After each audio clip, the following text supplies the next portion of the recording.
Roy Barreras fue senador del Pacto Histórico, eso no lo decidí yo.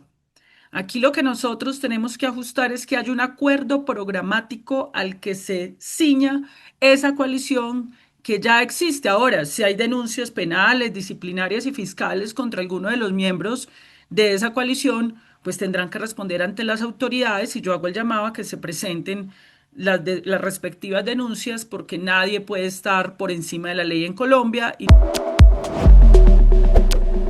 Bueno, el día de hoy nos encontramos con la exministra y ahora precandidata presidencial del Pacto Histórico, Carolina Corcho. Exministra, gracias por estos minutos aquí en quienique.com. Bienvenida. Muchísimas gracias, un saludo muy especial.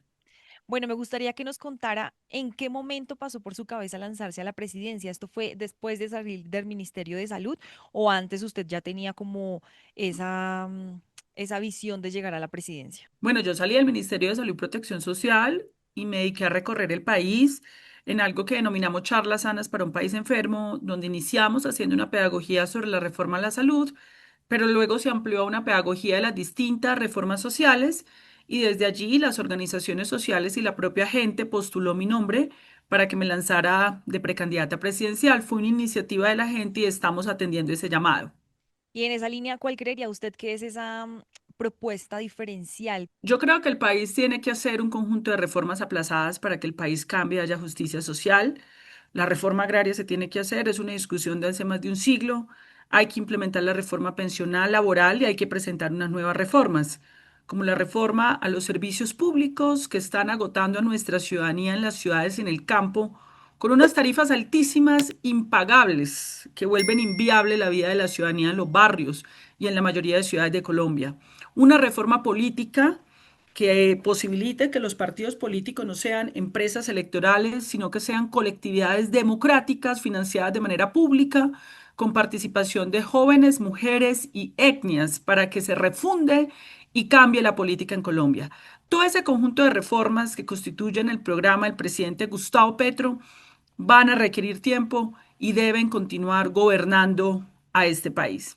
Teniendo en cuenta esas propuestas de reformas y también que el gobierno Petro hasta el momento no ha tenido muy buena recepción por parte del Congreso en esas reformas, ¿cree usted que en caso de que usted llegue a ser la presidenta, podría avanzar en las reformas? Es que yo creo que tenemos que ganar las mayorías en el Congreso de la República. Hay una brecha muy grande entre el voto ciudadano que votó por el presidente de la República y el voto que acompañó al Congreso, el Senado y la Cámara de Representantes.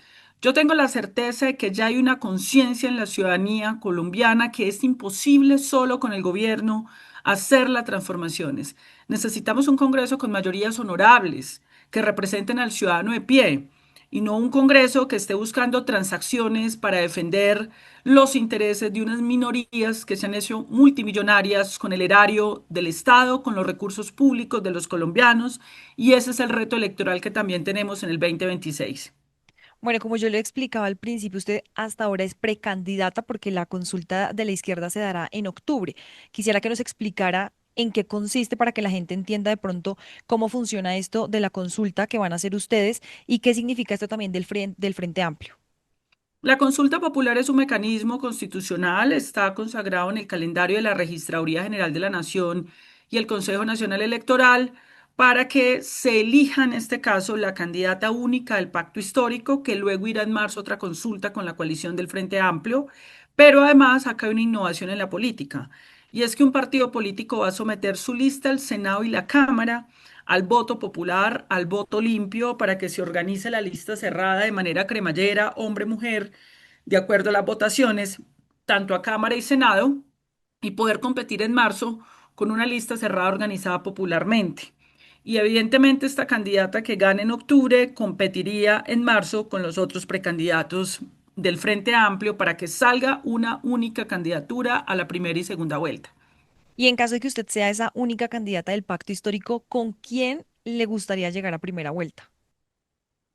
Pues yo lo que estoy viendo, digamos que no es lo que a mí me gustaría. Yo creo que aquí hay dos proyectos políticos que están, digamos, como en competencia electoral. Un proyecto político que defiende el statu quo, que defiende las minorías, que defiende el régimen corrupto, que defiende unas minorías que, insisto, se han vuelto multimillonarias con el erario, negando derechos fundamentales al pueblo colombiano, a sus clases medias y populares.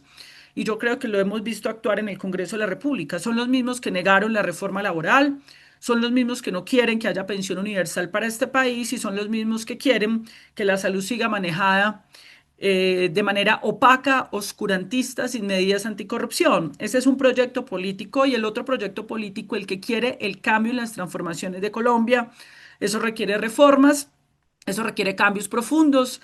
El proyecto político que quiere entregar tierra a los colombianos, que quiere reindustrializar a Colombia para que haya más empleo, el proyecto político que crea el Ministerio de la Igualdad y la Equidad, para que pueda haber un sistema del cuidado y reconocer ese trabajo comunitario no remunerado. Esos son los dos proyectos que van a competir en Colombia.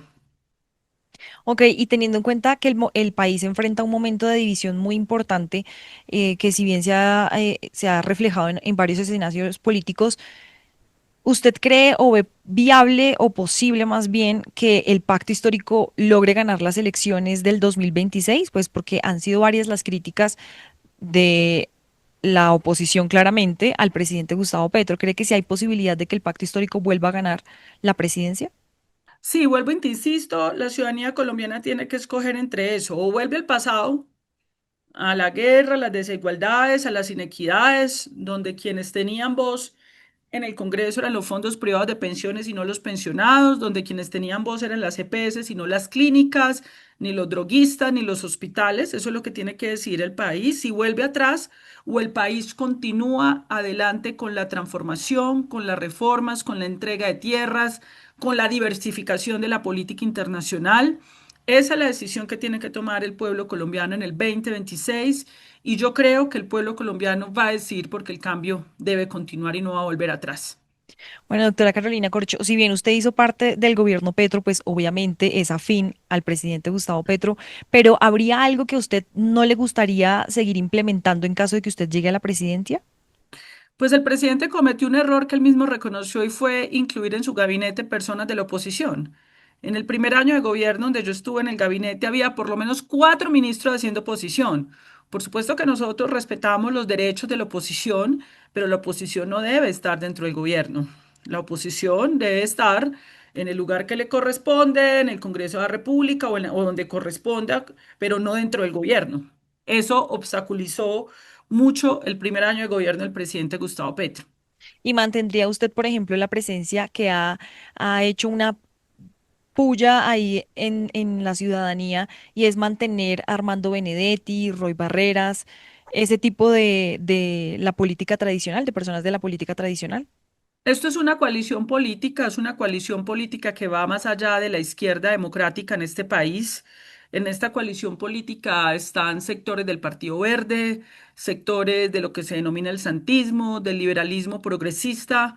El compromiso que nosotros tenemos es que continúe una coalición política con un programa del cambio para cambiar a Colombia.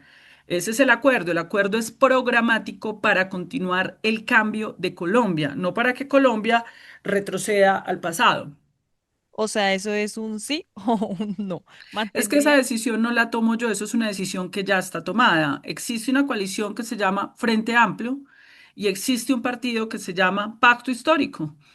Roy Barreras fue senador del Pacto Histórico, eso no lo decidí yo.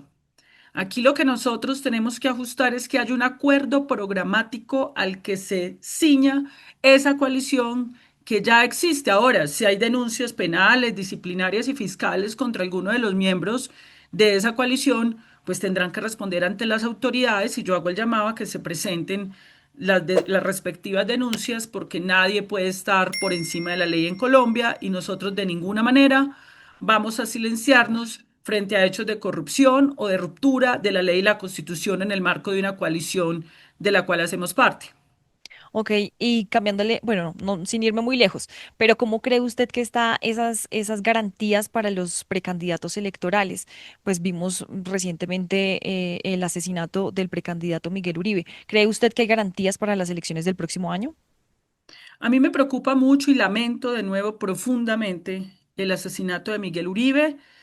Nuevamente mi solidaridad y fortaleza para su familia. Eso no puede pasar en Colombia. Aquí tenemos todo el derecho a discrepar en las ideas. Mis ideas, por ejemplo, eran completamente diferentes a las del senador Uribe, pero eso no justifica de ninguna manera el homicidio. Tenemos que hablar, tenemos que conversar, tenemos que discutir sobre los asuntos de Colombia, pero desde luego que es inaceptable los hechos de violencia política.